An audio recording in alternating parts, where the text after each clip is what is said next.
I believe in personal touch. So usually I will meet them face to face. And I won't take much of their time. All right, maybe a quick 10 to 15 minutes. All right, I will prepare a set of questions to ask them, and it'll be a short, concise, and a fruitful Q&A session for me to really learn and for me to do the future hirings better, and for them to also know what are the areas that can be done better. Welcome to the All in Recruitment podcast by Manatal, where we explore best practices, learnings, and trends with leaders in the recruitment space. If you like our content, please subscribe to our channels on YouTube and Spotify to stay tuned for our weekly episodes. I'm your host, Lydia, and joining us today is Kumeresen Vairavan of Philip Morris, Malaysia. Good afternoon, Kumar. Good to have you with us today. Hey, Lydia, good afternoon to you. Hope you're doing well.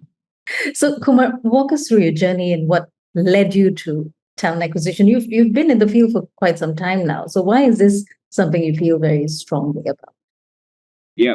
So first off, Lydia, thank you for inviting me over to have a chat in this podcast. It's definitely something new for me. So I stumbled upon recruitment. I would say it was not a career path that I was actually focusing to. It's just that I stumbled upon when I was applying for career opportunities after my graduation, right? So I've always been interested in the areas of business and also HR. All right. So I've been sending out applications for interviews and whatnot. And fortunately enough, I got contacted by my previous employer, Randstad, all right, back in 2013. And I would say the rest is history. All right. So from the point that onwards, I became a recruiter and I've not turned back ever since.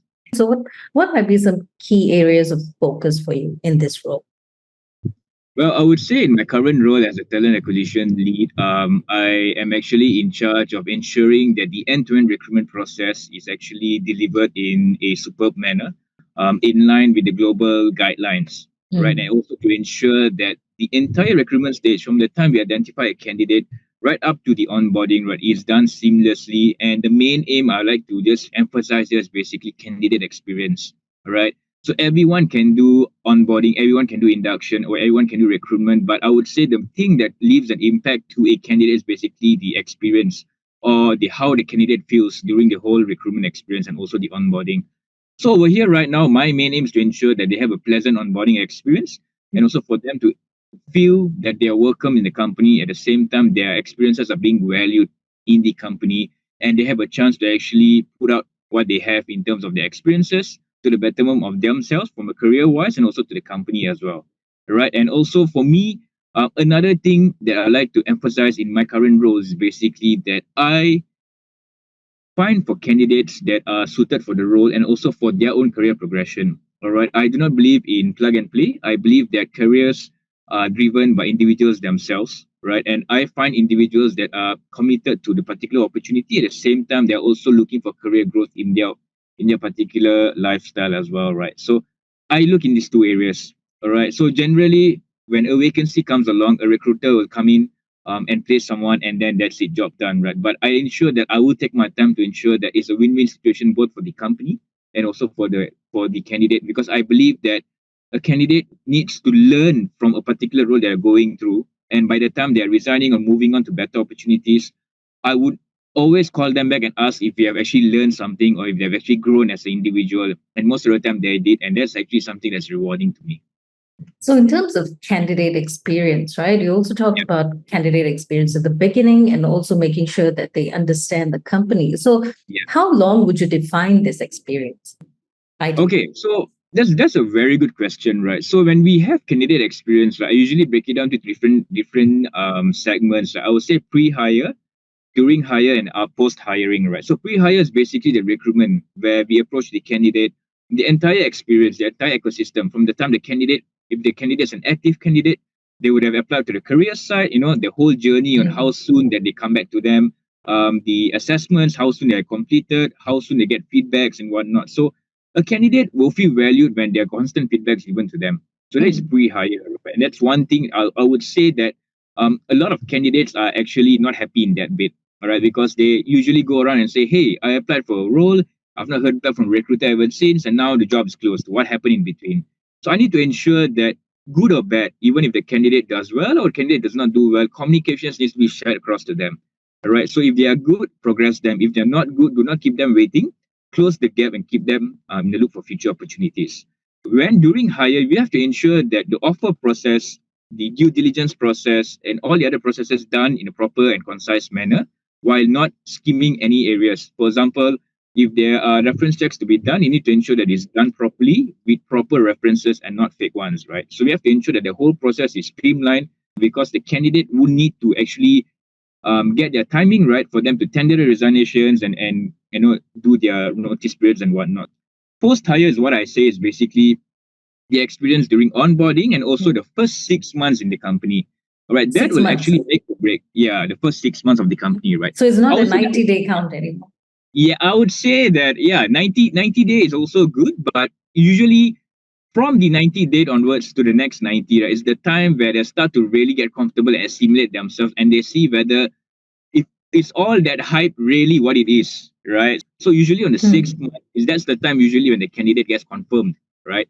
So usually I get in touch with them, say, hey, how's it going? How's your first 6 months over here and all that? I would say that's the point of time where you can actually hear some truth from the candidate. If you have done the job well, if it's a fantastic hire or everything is good, or if they feel that the job is not what they're looking for or there's some gaps in the hiring. And these touch points, right? Do you do that personally, or do you do that as an automated process? Okay, so we do know that our CRM systems and whatnot, we do have emails sent out and all that, but all of us know that not many responds to them, right? I believe in personal touch, so usually I will meet them face to face, and I won't take much of their time. All right, maybe a quick 10 to 15 minutes. All right, I will prepare a set of questions to ask them, and it'll be a short, concise, and a truthful Q&A session for me to really learn and for me to do the future hirings better, and for them to also know what are the areas that can be done better. And there are two scenarios. One is as an in-house talent acquisition professional who's probably going to see these candidates at work, or they are within that ecosystem, right? Then you've also got people in recruitment agencies who might want to do the same. So for those who are outside or in an agency, and they're dealing with so many different candidates, how might they streamline this process, for instance? Very good question. One of the ways they can actually do this best is basically to get in touch with their client or keep them warm. Like, for example, if I am an agency recruiter, I place a candidate in my client. I usually let them know or send a caveat to say that, hey, please let me know if there's any development with this candidate. If something is off, let me know so that I can have a chat with him.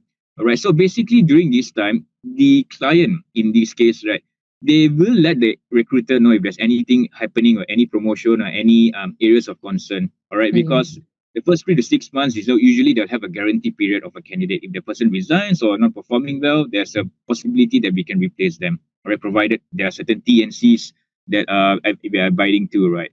And additionally, sometimes agency recruiters, they do also reach out to them personally. All right, to say, hey, how things are going, if everything is okay. But this is usually done within the first, I would say, the first month or 2-3 weeks down the road. And after that, it's basically, if there's no news, it's good lah. All right. So for me, it's just the first month. The remaining 5 months and later on, we don't know what's happening, right? So that's the gap that we have right there. But then again, it works both ways. I would say the HR partner has to work with the external recruiter as well to ensure that everything is streamlined. But as much as we can do it, I would say they will have some gaps compared to an internal recruiter like myself, an in-house recruiter, right, where I know what's going on because I meet them on a face-to-face on a daily basis, right? So yeah, there's a pros and cons in that bit, but yeah, that's the best that we can do.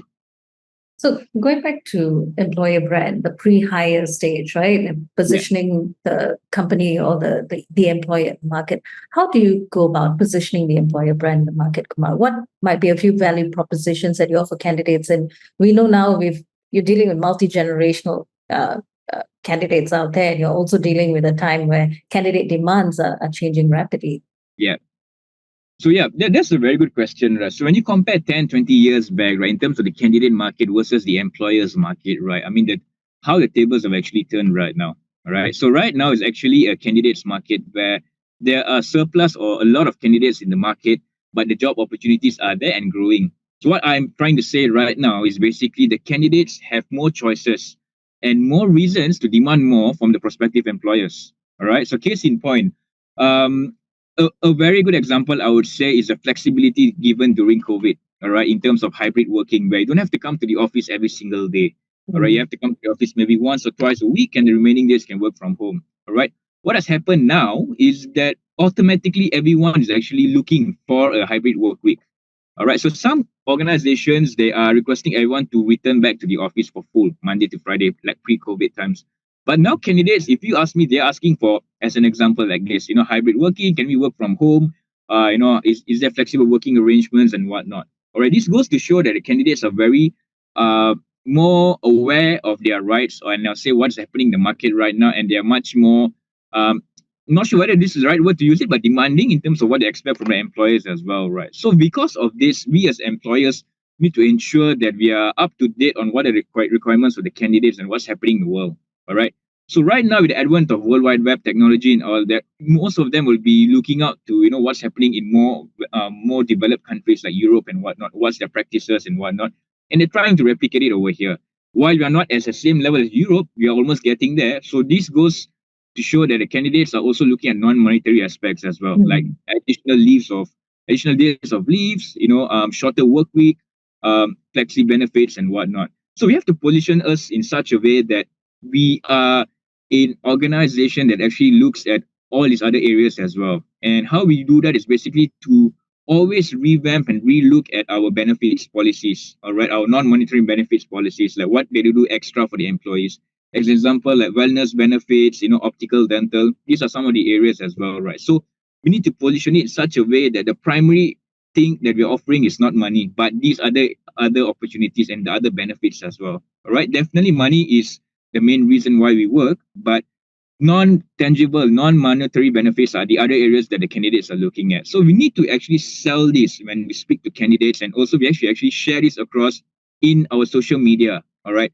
LinkedIn, I would say Instagram, YouTube, Facebook, you name it. We have put it such a way that these areas are highlighted. All right. And how we do this best is by the employees themselves, because employees are the ambassadors, right? So one of the best ways they can do is basically, they can just quickly take a picture of what's happening in their office, write a review on why they're so glad about the opportunity in this particular company, and just post it. And people will listen to their colleagues or their friends, right? So the moment they see these postings from a particular person in the company, they'll be more excited and to hear more about that, and also for them to be a part of the company. So I think these are the ways that we actually brand ourselves, and I would say that these are the things that we need to be relevant on, because social media is a super strong tool at this point of time, and sometimes it does not even cost us much, but impact is just there, right? So the main area is basically to engage the employees and to get them to represent the company as an ambassadors, and to share across what are they happy about in the companies and whatnot, and position in such a way that we are a employee-centric company rather than the traditional, normal companies and all that. So when the employees are actually happy in sharing what they have in social media, that goes to show that our branding or positioning is actually in line with what they're looking for, right? Yeah. And this clearly harnessing the power of employee storytelling, right, in order to get the attention of prospective future candidates or candidates themselves, right? So does that go in tandem with how it's being positioned internally as well? Is there some kind of parallel to that? Well, I would say yes as well, because if it is not positioned as what we're looking for internally, right, there will be a miscommunication or a gray area as well, in which we don't want. All right, as an example, we do not want our employees to portray something that's not happening in the organization, but just for the sake of us attracting the external candidates to come in. That is not something that is truthful or nice to do, lah. All right, so this is where I would say the administration of HR, the legal team comes in to ensure that what is actually shown is basically what's happening in the organization, right? So we need to have a little bit of homework here to be done to ensure that it's actually showing across what's happening. All right. So as an example, if somebody is showing that they are going back home early on a Friday, it's a half-day work week on a Friday, it has to happen. All right. It doesn't mean that if this person is coming in a different role, and then this, because of the nature of the role, is not happening, and this particular person is not going back early on a Friday afternoon, right? So that's a mismatch, and that's not representing who we are. So it has to really be ensured that there need to be some type of protocol, I would say, right? So for candidates or employees who would like to post on social media, there need to be guidelines set to ensure that what is displayed is actually what we're looking for. So it goes hand in hand, right? And we have to just always ensure that it's actually being monitored as well. And any irrelevant postings or whatnot has to be taken off and whatnot. And how we do that is basically to ensure that this person uses the hashtag of the company, so that the moderators can actually have a look and remove any if that's not relevant. But there might be a lot of work to be done to police or to even monitor all these Yeah. things that are going out, right? So as you said, a protocol or even a brand new process put in place. Have you had any experience putting such a process in place? Well, I would say the most simplest process is just to get them to just show what they want to post to their immediate line managers. I mean, that's the most simplest thing ever.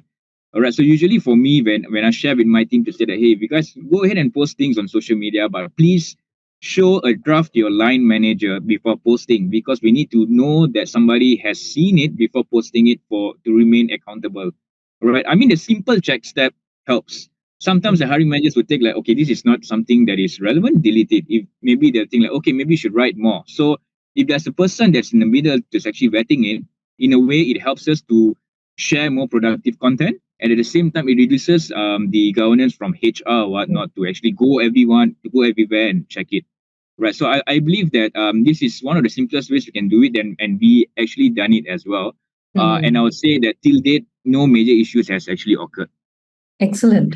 And on the point of communication, connectivity, etc., right? We're seeing so many trends in talent acquisition, and we're seeing different types of work arrangements as well. And there's a need to build more connectivity in the workforce so that that translates to improved productivity, right? So soft skills and teamwork and everything else becomes so critical, as critical as technical skills. So what are some traits that you look out for when you search for top talent? Well, I have to say, at this point of time, communication is key, and I can't stress enough on how critical this aspect of communication is. Now, when I say communication, it's not verbal communication, right? It encompasses verbal and also written communication.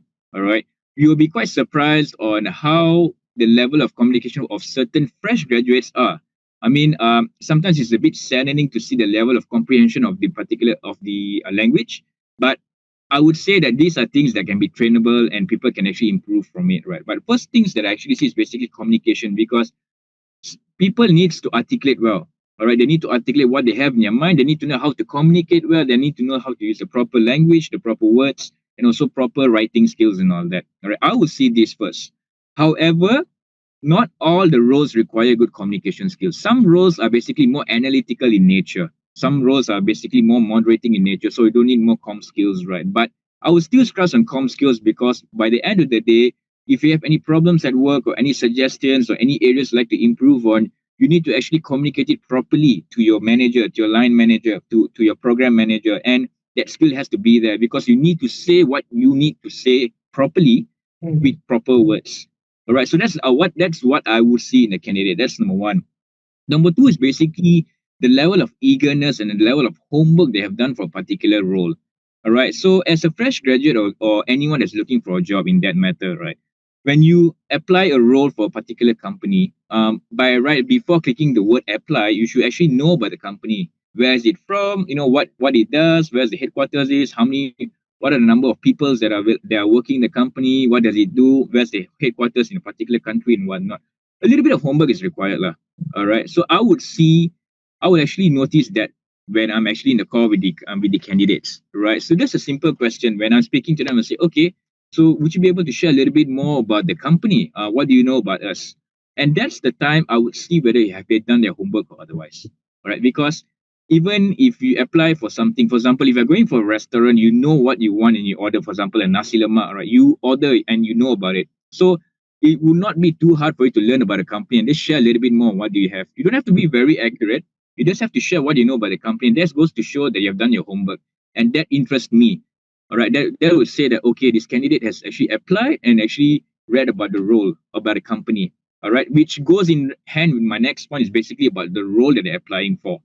All right. So most of the time, the candidates who apply for the role, they apply, but they do not copy. They do not save the copy of the job description. They do not save it in a Word document and print it out and read it. They should have done that. They should do that. All right. Most of the time, when I speak to them, what I get in return is basically, would you be able to share a little bit more about the role? I mean, I do not mind sharing, but at least if you have done your homework, you have read about the role, you can ask me the areas that I'm unclear of. I'll be more appreciative of that. And I will know that you have done these little efforts, right, actually goes a long way in identifying a suitable candidate, right? So these are the things that I look at, as well as the CV, all right, how prompt they are in producing their CVs, how relevant their CVs are, and how is it structured. Right? For me, a two-pager is more than enough. As long as you highlight what you have to highlight and all the achievements and whatever is there, you just have to highlight it and send it across. So for me, these are three main areas that I'll actually look and gauge on candidates like, before we explore further on the next steps, the interviews and whatnot. Yeah. So that's the pre-screening process, Yeah. right? That you're talking about. So when it comes to understanding how interested they are in your company or how interested they are in the brand or the business itself, how do you go about gauging that? If is it a pointed question that you ask them? What do you know about the company, or is it some expecting more questions from them about the company? How do you go about doing that? Well, basically, also them asking questions related to company, but more particularly the role. So this happens during the interview, right? So when a candidate or a job seeker is really in the interview stage, they've actually partially met the requirements for the role already. So basically, the make or break is basically the level of understanding about the role, what are the correct questions they're asking about the role, and also how they can assimilate in this particular position, and also asking questions to the hiring manager itself. All right, relevant questions like, for example, about the hiring manager. Questions like, how are you in this particular position right now? How is your career path? And for example, for the role that we are applying for, what are the challenges that you can actually come across in this particular role? What are the areas for improvement in this particular role?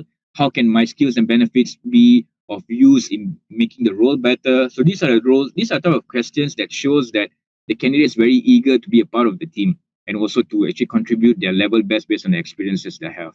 All right.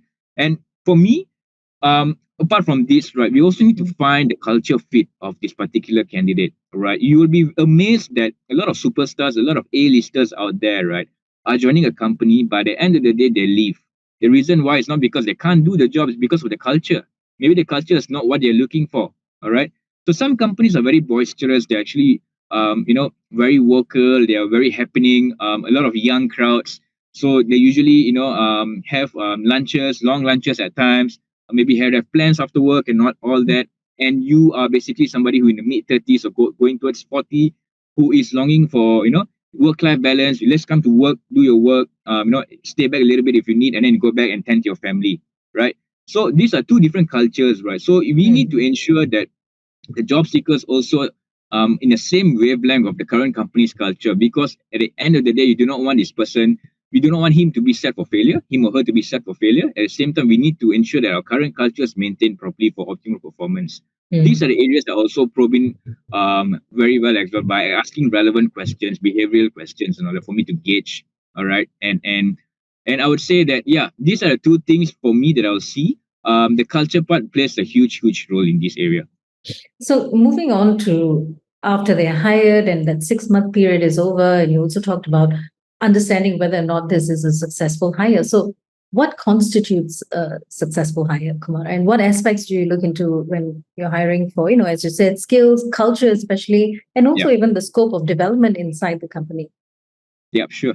So I mean, for me, right, 6 months is basically a probation period to see if the candidate is able to perform the job on the role, right? But for me, I would say that for someone to really assimilate into the role and also the company, right, it will take around close to nine months. I would say 6 to 9 months. I would say is the deciding factor.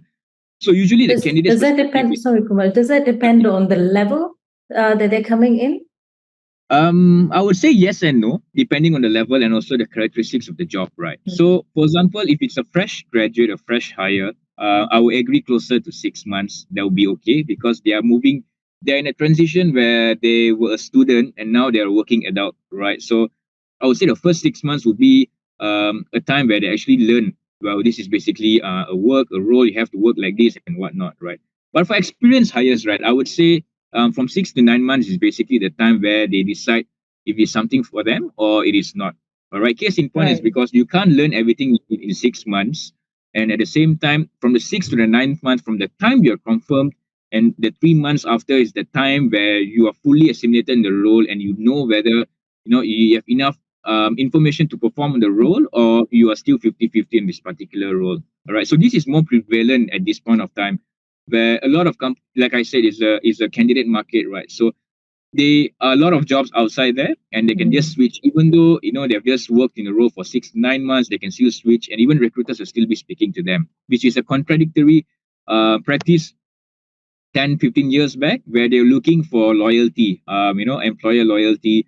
We are not looking for people who are jumping quickly. We are looking for people who have been in a company for around 3 to 4 years before making a move. That goes to show that they have given their all and they are not stagnant and whatnot, right? But things are different right now.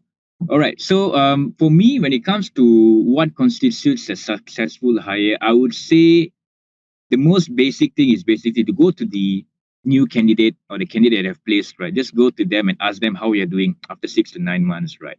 So if they are happy with their work, their scope of work, their deliverables, they are clear with their deliverables, they have a good relationship with their managers, and they have a good working relationship with their peers and colleagues, I would say that that is good enough for them to be a successful hire. All right. And then point number two is basically the feedback from the hiring manager. Now, this is something that we really need to actually educate and set expectations with the hiring manager. We need to let them know that no candidate that's coming to your role is 100% fit. All right, you'll be lucky if it's 80% fit. For me, I'll always set expectations to say that the person that's going to come in will be around a 60 to 70% fit, depending on the level of expertise you need and the level of hand holding you can do for the first 6 to 9 months to ensure they're doing well in their role. All right. So we need to set expectations. We can't have somebody to come in and magically start performing. All right. That is we do have, but it's quite rare, right, among the time. So we have to set expectations. So my second point is basically the feedback of the hiring manager. All right. In terms of their attitude towards work, how quick they are keen to learn, how quick are they performing, and also what are the other extra efforts that they're putting in for them to assimilate better in work. All right. You can actually see this when they're doing their work. All right. Case in point is sometimes they go an extra effort to speak to their managers, to get them more assignments, or to speak to managers to check if they're doing the work properly, and also to participate in other work related or non-work related in your office, just to show that they're actually capable of doing more.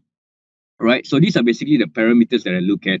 And most of the time, I would say that even though not all the candidates are actually hitting all its marks, but it's a hit and miss.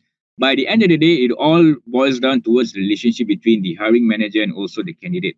All right. So as long as they are both aware of their responsibilities and they are both there to support in different areas that is required, then it is good to go. So you have two touch points to gauge whether something is whether a candidate is successful or not. You've got your candidate themselves, and then you also have the hiring managers. Is there a process that must be put in place for this, or is it one of those things that you just do when it's just a casual kind of exchange? Well, it depends on the organizations, though. Some organizations are very picky. They will have processes in place, and the reason why they do have processes in place is basically to ensure that they are able to manage their level of turnover, their turnover numbers, right? So for companies who has processes in place, they may have experiences at some point of time a huge turnover or whatnot, so they have processes in place. But for some other companies, they rather just have a chat with their hiring manager or with a recruiter and give them a consolidated feedback. All right. So this basically does not happen overnight. All right. So once we start noticing that there are a lot of misinterpretations or gaps between the recruiter, the person that have placed, and also the hiring manager, right? There are a certain level of unhappiness, or they think they're not a good fit. That's the time we'll decide to put in a process. All right. So let's not reinvent the wheel. If there's no need for us to do a process, let's not put in a process and burden the hiring managers. Just simple chat will do. Right. So most of the time, when you want to know what's happening, right, the best time is basically to have a chat during like out of office hours, maybe during lunchtime or maybe after work, just have a cup of tea, right? That's the time I would say that it was the best time for us to really know what's in their minds, what they're thinking about it, and also what are the areas that we think we can improve. All right. Because when you ask them during working hours, they will be bogged with work. All right. So they'll just give feedbacks that may not reflect what they're thinking of fully. And this might be a false positive to the organization as well. So we need to ensure that we ask proper questions in proper timings as well. So on that note, also, there are so many aspects to a talent acquisition professional, even yourself, right? So many people to check with, lots of processes in place, data to be analyzed. So how would you describe the role of a TA professional today? And what do they need to be? What sort of key skills do they need to have to be successful? Sure. So a lot of people, when it comes to the word human resources itself, a lot of people just looking at HR professionals are people who does rules, check on people, whether they're coming to work on time, leaving to work on time. submitting their medical claims, their MCs and all that. But things have evolved over the years, right? So in TA, talent acquisition, in recruitment, for that say, right, we are actually the backbone of the organization because we are bringing in the people that are going to work for the betterment of the organizations. So we play a really huge and critical factor in identifying talents that we need for the organization. And the best way that we can do that is basically to understand the organization by itself. All right. We need to really know what are the core values of the organizations, what they are looking for, what are the candidates are looking for, what are the type of vision and mission they have and set in mind, and also everyone in the organization aligned with that vision and mission. All right. We need to really ensure on that. And TA plays a whole dimension in this to ensure that we're bringing in people that are relevant. All right. And at the same time, identifying people that are not relevant in the organization, that are not aligned with the vision and mission. We need to identify them and have a chat with them and realign back their interest with the vision and mission of the company, because it's very crucial that the interest of the employee and the vision and mission of the company is aligned.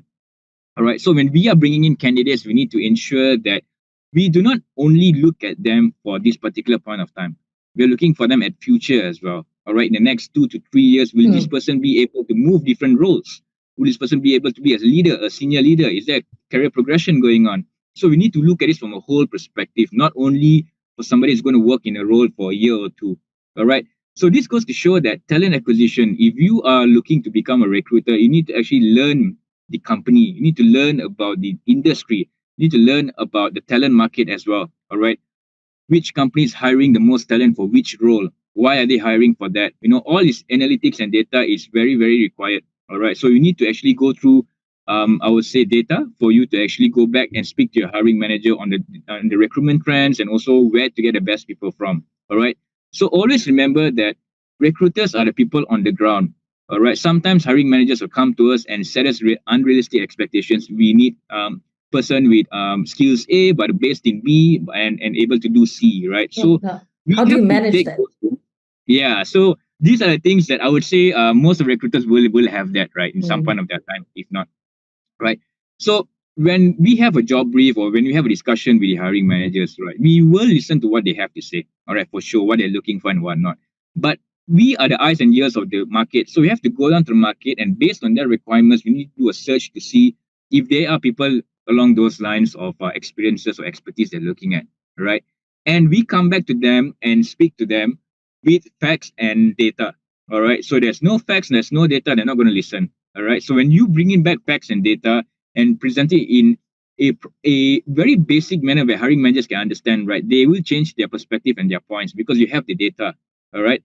Because a lot of things changes in the market at very frightening pace at times, right? So it is our particular point for us to always ensure that we educate the hiring managers. All right, not the other way around. Okay, maybe they have their own perception, but we need to come back with data to let them and educate them as well, to ensure that they are aligned and we are also aligned. Okay, so being a TA professional at this point of time comes with a huge challenge as well because of ever-changing dynamics and also the introduction of different types of AI programs and whatnot. So we have to be on top of our game and at the same time ensure that you are somebody who is able to represent your candidates in a proper manner to the hiring managers. All right, so that is basically the thing. So you have to be somebody who's street smart, a quick thinker, somebody who's analytical, somebody who's able to connect the dots shared by the hiring manager, and also somebody who's able to put forward the requirements or the wants of the candidates towards the hiring managers as well, because it works both ways. The hiring managers' needs and also the candidates' needs as well, right? So we have to ensure that we put all these perspectives into one package when we are actually presenting it. There's a lot of stakeholder management involved and a lot of self-improvement happening at the same time, right? So have you seen those things happening in your team as well? I would say yes, it is happening, and I expect that to be more competitive and more in the next few months or years for that matter, right? Because it's a war of talent right now. All right, if you're the best talent right now in the market, you are a hot piece of real estate, right? A lot of people will be going out to get a signature.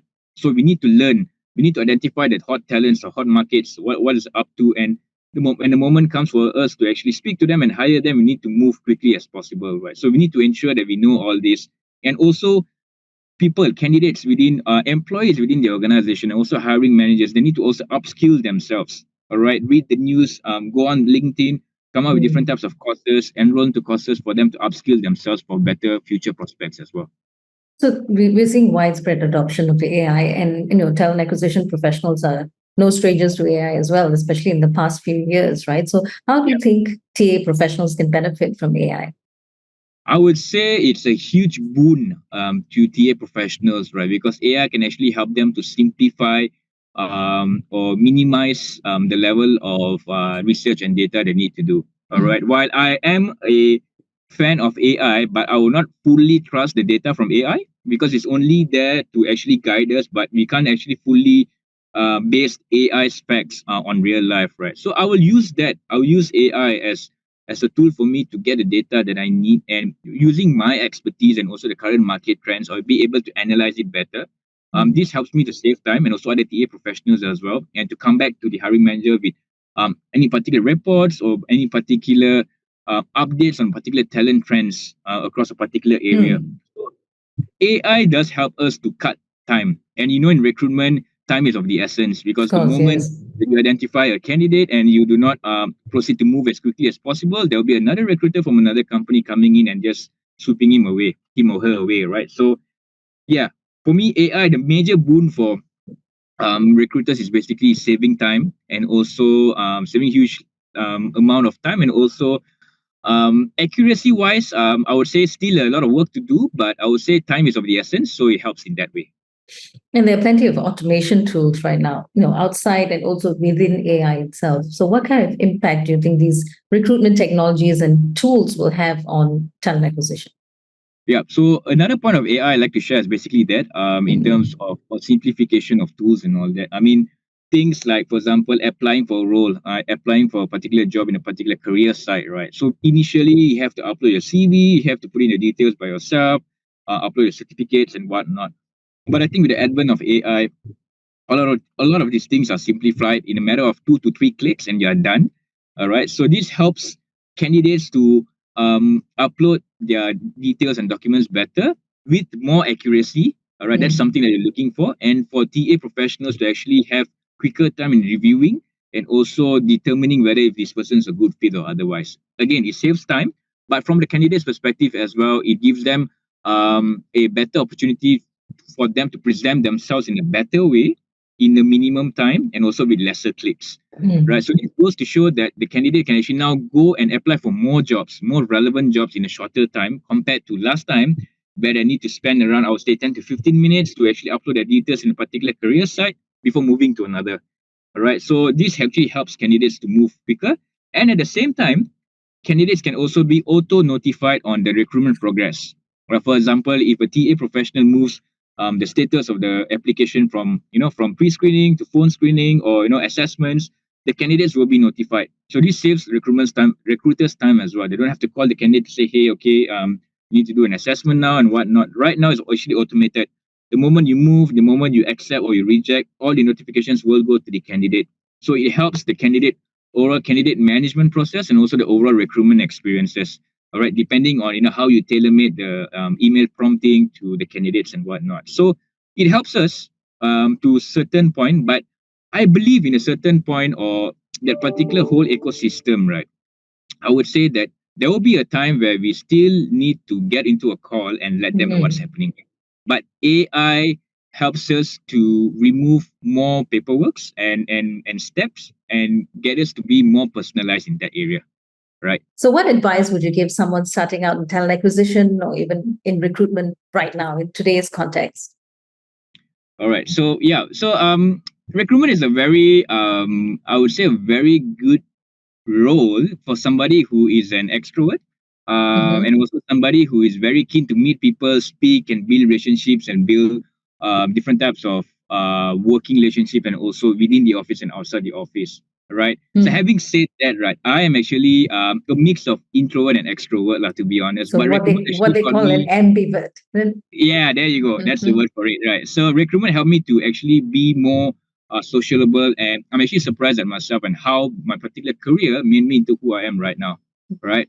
So if you are looking to become a recruiter, I would say that definitely you will need that special essence or the special need for you to actually speak to people. You need to have that interest to speak to people. You need to have an interest to know how they are doing, what are their career aspirations, what they're looking for in their career, and also somebody who's able to influence and manage stakeholders from all different levels, right?